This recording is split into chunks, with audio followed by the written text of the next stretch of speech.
Muy buenas noches, sean todos bienvenidos a una edición más de Hablemos de Ciencia. Esta noche vamos a conversar sobre el uso y alcances de las TICs en la educación media. El CONACYT financió un proyecto de investigación en el marco del programa Prociencias y la investigadora, la doctora Valentina Canese, es la coordinadora, la investigadora principal de este proyecto denominado Uso y alcance de las tecnologías de la información y la comunicación en los colegios de gestión oficial de la educación media. Buenas noches, doctora Valentina, gracias por acompañarnos. Buenas noches, ¿cómo estás? Mucho gusto de estar aquí con ustedes. Gracias por acudir a nuestra invitación. Queremos saber más acerca de este proyecto. ¿De qué se trata el proyecto de uso y alcance de las TIC en la educación media? Bueno, este proyecto nace a partir de que, en los últimos tiempos, como todos saben, las tecnologías de la información y la comunicación se volvieron de uso generalizado en nuestra sociedad. Entonces ya hace un buen tiempo se habla, se investiga y se propone el aprovechamiento de estas herramientas para la educación, para el aprendizaje, tanto en todos los niveles educativos, desde la escolar básica hasta la educación media, educación superior y en todos los niveles, porque la tecnología avanza a pasos agigantados. Ustedes saben que trabajan con tecnología todo el día, que cada año, cada día salen nuevas cosas y nosotros en la educación tenemos que, que correr detrás de la tecnología. Entonces un poco el estudio fue para ver de qué manera las TIC están siendo últimamente utilizadas por los docentes de los colegios en el nivel medio en nuestro país. Surge sobre todo a partir de un proyecto que se lanzó desde el MEC con financiamiento de los Fondos de Excelencia en la Educación y la Investigación para dotar de equipos y capacitar docentes en todos los rincones del país. Ese proyecto está todavía hoy en día en proceso de implementación y este proyecto era un poco acompañar ese proyecto, esa implementación y ver, pero de alguna manera la pandemia, que vino ahí a instalarse en el medio de la ejecución de este proyecto y pudimos ver un montón de cosas que inicialmente no se esperaban, ¿verdad?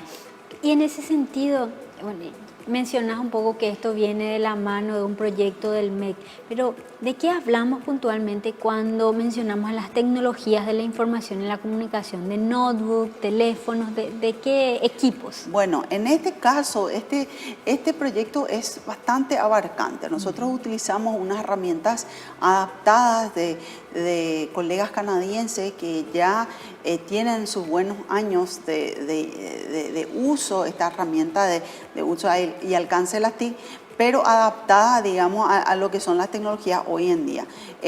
Obviamente se habla justamente de diferentes tipos de tecnología y diferentes usos que se le pueden dar a los diferentes tipos de tecnología. Hablamos justamente de computadoras de escritorio, computadoras portátiles, dispositivos móviles de tipo tablets o teléfonos. En general es bastante amplio y no se enfoca en una sola tecnología, sino que justamente se quiere saber, cuáles son las tecnologías a las cuales tienen acceso los docentes y a partir de ahí, de qué manera las utilizan y qué nivel de apropiación de la tecnología existe a nivel docente y cómo eso, se refleja en su práctica educativa. Claro. Y puntualmente, doctora, los resultados de este proyecto, hicieron todo este estudio, pero puntualmente, ¿cuáles fueron los resultados? Bueno, tenemos nuestro instrumento realmente incluyó una gran cantidad de preguntas que incluyen cuestiones que tienen que ver con el acceso a las tecnologías, la capacitación docente y el nivel de apropiación de las TIC y el uso propiamente dicho que se le da a las TIC de acuerdo a esas variables y a esas categorías, uno de los resultados más, que si bien es algo casi de sentido común, pero que necesita ser documentado, es la la disparidad en el acceso a la tecnología que existe por parte de los docentes y de la comunidad educativa en general. O sea que existe una gran discrepancia de acceso y estamos hablando solamente a nivel de colegios de gestión pública, ¿verdad? No hicimos nosotros una comparación con la gestión privada. ¿Por qué? Porque justamente esta financiación, esta dotación, todo esto que el MEC está invirtiendo juntamente con el MITIC apunta a las instituciones de gestión oficial. Entonces no se hizo una comparación con la gestión privada y una de las cuestiones que sí, que es casi obvio, ¿verdad?, pero que es importante documentar, es que existe una diversidad en lo que es especialmente el acceso a la tecnología, el nivel de acceso que tienen, qué tipo de, como estaba diciendo, qué tipo de dispositivo, qué tipo de tecnología está a disposición de los docentes y qué tipo de tecnología ellos pueden usar con sus estudiantes. O sea, por ejemplo, estamos hablando de computadora, de laboratorio informático, de si tienen en el aula, si no tienen en el aula, si tienen conectividad, qué tipo de conectividad tienen, y eso encontramos que existe una gran disparidad y eso es en este estudio, así como también en otros estudios similares que se hicieron casi al mismo tiempo que en la misma época, muestran, por ejemplo, que existe mucha diferencia entre lo que es la zona urbana y la zona rural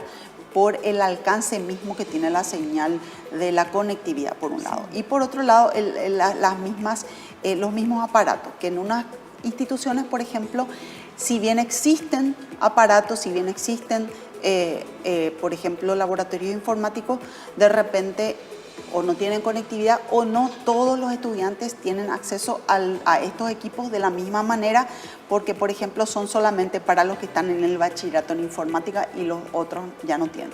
O de repente son muy pocos para una población muy grande de estudiantes. Y también existe una diferencia muy grande entre el acceso a la tecnología de los docentes, que es bastante importante, que los docentes sí tienen acceso, pero mucho de este acceso que ellos tienen es a nivel privado, digamos, de sus propios equipos, y el acceso que tienen los estudiantes y las familias. Entonces ahí también se presenta una situación que si vamos a hablar después de lo que es los niveles de apropiación, lo que se puede hacer con la tecnología, de qué manera se usa, ¿verdad? El hecho de tener o no tener realmente implica una cuestión fundamental, básica, hasta si se quiere, como se dice, sine qua non. Si vos no tenés una herramienta, no podés empezar a ver cómo podés usar esa herramienta. Porque sí, claro, existe la postura de que, bueno, no todo dotar nomás, tener nomás el equipo, el aparato, la conectividad, no es suficiente. No, obviamente eso no es así, porque vos podés tener una herramienta y no saber usar. Pero es el primer paso. Claro, si no tenés la herramienta, no tenés manera de ver ni siquiera cómo podés empezar a usar esa herramienta. Entonces, ese digamos que en muchas palabras, porque no te quiero decir pocas palabras, porque ya es lo principal. Y después tenemos que ver cuestiones de los factores que inciden en la apropiación y un montón de otras cosas que tenemos. Y en ese sentido, doctora, ¿ustedes generaron algún tipo de recomendaciones tanto para el Ministerio de Educación que está desarrollando este proyecto como para otros órganos que puedan llegar a financiar este tipo de iniciativas a futuro? Sí, una de las principales recomendaciones para lo que es la política pública, para los tomadores de decisiones, que si realmente se quiere, digamos, achicar la brecha digital, como se le llama, ¿verdad? Realmente hacer llegar los equipos a las comunidades, a los estudiantes, a los docentes, de una manera masiva y efectiva, es, digamos, el primer paso, lo primero, lo fundamental, lo básico. Porque si no se tiene el equipo, no se puede ni siquiera empezar a pensar cómo vamos a usar. Y lo segundo es, como ya sabemos, como todos saben, se habla mucho, la capacitación docente, pero también una cuestión de que sea algo dinámico, porque lo que encontramos también es una cosa de que aquellos docentes que están más empoderados son los que más usan. Y al hacer el uso es como le llaman el círculo virtuoso. Entonces, cuanto más vos te es más fácil o encontrás más fácil, le encontrás más uso y y se hace algo mucho más dinámico, más, y aquellos que están como, y en eso la pandemia realmente produjo un antes y un después.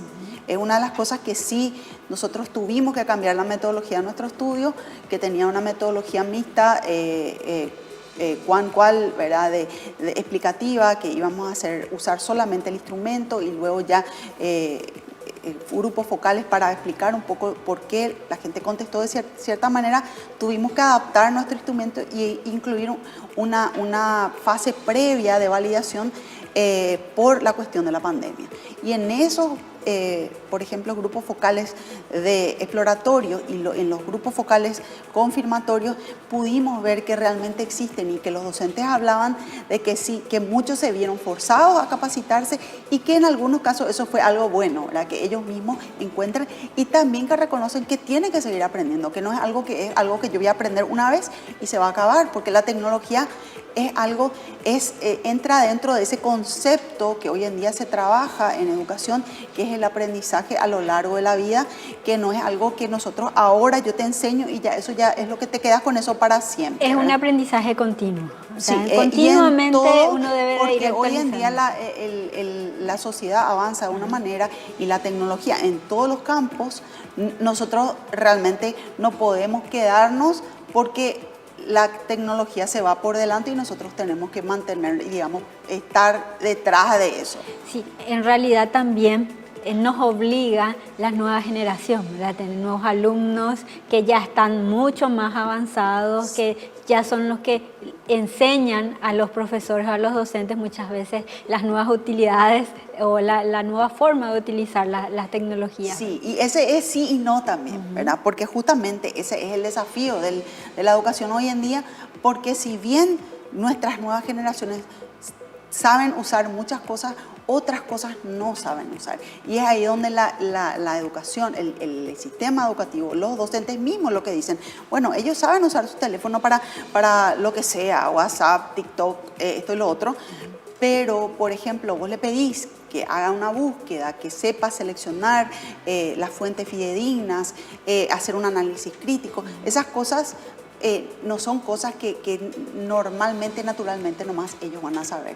Y ese es el desafío realmente, y que es lo que los docentes mismos estaban comentando, ¿verdad? Que sus estudiantes, hay cosas que sí saben mucho y que nosotros mismos, lo que enseñamos en la educación superior, nos damos cuenta que hay cosas que sí manejan y otras cosas que no. Y ahí es donde el educador es fundamental que pueda, y el sistema educativo, justamente preparar a los estudiantes, a los jóvenes, a estar preparados para aprender y para aprender, como dice los pilares de la UNESCO, ¿verdad? De que ese aprendizaje va a ser algo que nunca se va a acabar.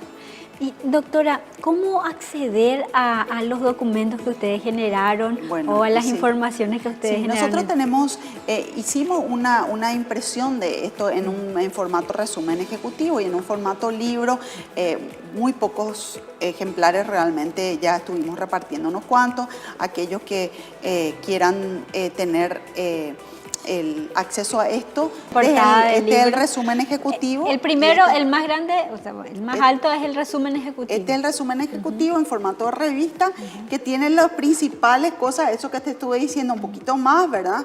De las cosas que me estuviste preguntando. Esto es bien resumido. ¿Y los docentes pueden utilizar este material, doctora? Sí, esto sobre todo sirve mucho para, como te digo, para en formación docente, en educación superior y en lo que es investigación, y también para política pública, para las personas, para saber el estado del arte, de cómo estuvo esto en el momento que se hizo, ¿verdad? Porque obviamente estamos ya prácticamente a 1 año y medio de la conclusión de esto. Eso va siempre evolucionando, o 1 año. ¿Y cómo acceder al Sí, documento, accedemos. ¿sí? Acá les voy a mostrar. Tenemos un sitio web que es el nombre del proyecto. Del proyecto Uso y Alcance Sí, de las tecnologías. sí, está acortado en bit.ly /PIM 18121. Que es el código del proyecto. Que es el código del proyecto. Y tenemos un QR. En este sitio están estas ambas publicaciones, si buscan, están ya también en Google Books, ¿verdad? En el sitio de libros de Google, están publicadas, está publicado sobre todo, creo que, no sé si las dos, pero el libro completo sí está en Books. O sea, cuando ustedes hacen uso y alcance de las TIC en colegios de gestión oficial del Paraguay, en Google les aparece eso, ¿verdad? Y en el sitio web pueden encontrar estas publicaciones, así como también las publicaciones que aparecieron en los eventos científicos que participamos, en las revistas científicas donde fueron ya publicados varios artículos de las varias fases que se hizo del proyecto y que están saliendo ahora en este mes de agosto. Tenemos 2 artículos más que van a salir, uno de ellos en una revista de alto impacto y otra en otra revista, ¿verdad? En idioma inglés. Tenemos algunos que están en castellano, otros que están en inglés para tener y esos son artículos que ya son resultados del proyecto de son investigación. resultados del proyecto y que pueden utilizarlo investigadores, pueden usar para sus clases, aquellos que enseñan, y en este sitio están accesibles absolutamente todos los artículos. Material, genial. Muchísimas gracias, doctora Valentina. Gracias por acompañarnos esta noche y espero que próximamente tengamos más resultados de estos proyectos. Muchísimas gracias y bueno, y también tenemos los videos de las presentaciones. Excelente. De esta manera cerramos este primer bloque. En breve regresamos con el segundo bloque de Hablemos de Ciencia.